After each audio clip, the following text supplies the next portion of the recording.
고대 그리스 미술 하면 보통 뭐가 떠오르세요? 아마 박물관에 있는 오래된 조각상, 뭐 그 정도겠죠?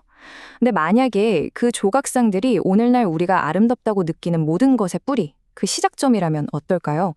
이건 단순히 오래된 예술품 이야기가 아니에요. 완벽함이란 무엇인가, 그 본질에 파고들었던 고대 그리스인들의 위대한 여정, 지금부터 같이 한번 떠나보시죠. 아름다움은 곧 진리다. 바로 이 한마디에 고대 그리스 예술을 움직인 모든 힘이 담겨 있습니다. 그 사람들한테 아름다움은 그냥 보고 좋네, 예쁘네 하는 취향의 문제가 아니었어요. 마치 수학 공식처럼 이 세상에 존재하는 완벽한 질서와 조화, 즉 진리를 우리 눈에 보이는 형태로 딱 하고 보여주는 거라고 믿었던 거죠. 그리고 바로 이 믿음 때문에 그리스 미술은 그 이전 시대의 예술과는 완전히 다른 길을 걷게 됩니다. 더 이상은 그냥 영원히 변치 않는 무언가를 표현하는 데 만족할 수가 없었던 거예요. 살아 숨쉬고 꿈틀거리고 계속해서 움직이는 바로 그 생명 자체를 담아내고 싶어 했죠. 이 차이 좀 보세요. 정말 놀랍지 않나요? 이집트 미술이 거의 3,000년 동안 똑같은 스타일을 유지하면서 영원함을 추구했다면 그리스 미술은 불과 몇백 년 만에 말도 안 되는 속도로 발전을 거듭합니다.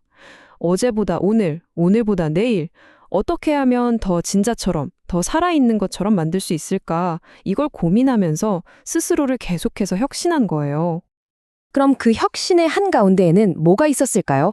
바로 인간이었습니다. 근데 여기서 중요한 건 그냥 있는 그대로의 현실적인 인간이 아니었다는 점이에요. 인간이 도달할 수 있는 가장 이상적인 상태, 잠재력을 최대치로 끌어올린 완벽한 모습이었죠. 진짜 놀라운 점은요, 그들이 신을 묘사할 때조차 무슨 상상 속의 괴물이나 동물이 아니라 가장 완벽한 인간의 모습을 가져와서 표현했다는 사실이에요. 덕분에 신들은 저 멀리 하늘 위에 있는 두려운 존재가 아니라 우리도 노력하면 닿을 수 있을 것 같은 이상적인 롤모델, 친숙하면서도 경외로운 대상이 될 수 있었던 거죠. 자, 그럼 이 엄청난 진화의 과정을 한번 쭉 훑어볼까요? 처음엔 추상적인 문양으로 시작했던 기하학기, 그리고 점차 사람의 형태를 갖추기 시작한 고졸기, 이상적인 균형미가 폭발했던 고전기를 지나서 나중에는 격렬한 감정까지 표현해낸 헬레니즘기까지. 각 시대는 그냥 시간이 흐른 게 아니라 표현의 한계를 하나씩 깨부셔 나간 혁신의 역사 그 자체였습니다. 이 여정이 정말 한편의 드라마 같아요. 처음엔 이집트 영향을 받아서 뻣뻣하게 서 있던 고졸기의 조각상이 완벽한 균형과 조화를 갖춘 고전기의 이상적인 인간으로, 그리고 마침내는 고통, 분노 같은 격렬한 감정과 역동적인 움직임까지 담아낸 헬레니즘 시대로 발전하거든요. 마치 차가운 돌덩이가 서서히 생명을 얻어가는 과정처럼 보이지 않으세요? 그런데 그리스인들의 이야기가 이렇게 단단한 돌에만 새겨져 있었던 건 아니에요. 그들 삶에 가장 가까운 곳에 있었던 아주 평범한 그릇, 바로 도자기 위에도 생생하게 펼쳐졌습니다. 아니, 어떻게 매일 쓰는 그릇이 위대한 신화와 역사를 담는 캔버스가 될 수 있었을까요? 초기에는 흑외식 기법이 유행했는데요. 이건 말 그대로 붉은색 도자기 위에 검은색 물감으로 인물의 실루엣을 그려넣는 방식이에요. 마치 그림자 연극처럼요. 그래서 굉장히 강렬하고 장식적인 느낌을 주죠.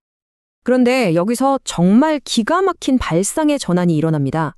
인물이 아니라 배경을 검게 칠하는 적회식 기법이 등장한 거예요.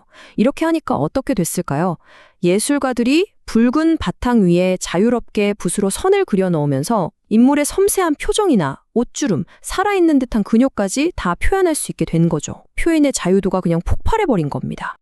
10만, 이 어마어마한 숫자가 뭔지 아세요? 바로 오늘날까지 남아있는 그리스 도자기의 개수입니다. 덕분에 우리는 글로 다 기록되지 못한 신화 속 장면이나 고대 사람들의 평범한 일상까지 마치 타임캡슐을 열어보는 것처럼 생생하게 들여다볼 수 있게 된 거죠. 그러니까 이 도자기들은 그냥 음식을 담는 그릇이 아니었던 거예요. 그리스의 신화와 철학, 그들의 아름다움에 대한 생각을 담아서 지중해 전역으로 퍼져나간, 말하자면 그 시대의 가장 강력한 문화 콘텐츠였던 셈이죠. 자, 이제 그리스 예술의 하이라이트라고 할 수 있죠. 서양 건축의 상징 파르테논 신전으로 가보겠습니다. 완벽한 조화와 균형의 대명사잖아요? 그런데 그 완벽함 속에 사실은 우리 눈을 속이기 위한 치밀하게 계산된 트릭이 숨어 있다면 믿으시겠어요? 네, 맞습니다. 이 완벽해 보이는 신전에는요, 사실 우리 눈을 완벽하게 속여서 완벽하게 보이게 만들려는 엄청난 비밀이 숨겨져 있습니다. 그 비밀이 뭐냐면 바로 이 건물에는 완벽한 직선이 단 하나도 없다는 겁니다. 우리가 보고 있는 모든 직선은 사실 아주 미세하게 휘어진 곡선이에요. 정말 믿기지 않죠? 당시 건축가들은 순수한 기하학이 아니라 오직 사람의 눈을 위해서 이 건물을 설계했습니다. 예를 들어 건물이 아래로 축 처져 보이는 착시를 막으려고 바닥 전체를 살짝 위로 볼록하게 만들고요.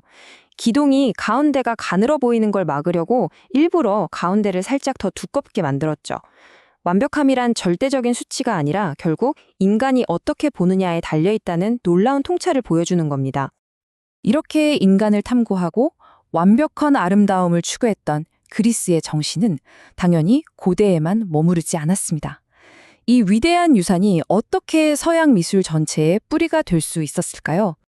그리스 사람들이 만들어 놓은 이 조화, 균형, 이상적인 아름다움이라는 원칙들 있잖아요. 이게 이후 로마를 거쳐 르네상스에 이르기까지 수천 년 동안 서양 예술가들이 따라야 할 절대적인 기준, 일종의 교과서가 됐습니다. 말 그대로 서양 미술의 DNA가 되어버린 거죠. 마지막으로 이 질문을 한번 던져보고 싶어요. 2500년 전 완벽함을 좇았던 저 그리스인들의 생각이 오늘을 살아가는 우리의 미적 기준에 여전히 영향을 미치고 있는 건 아닐까요? 지금 여러분이 아름답다고 생각하는 것, 그 기준은 과연 어디에서부터 온 걸까요?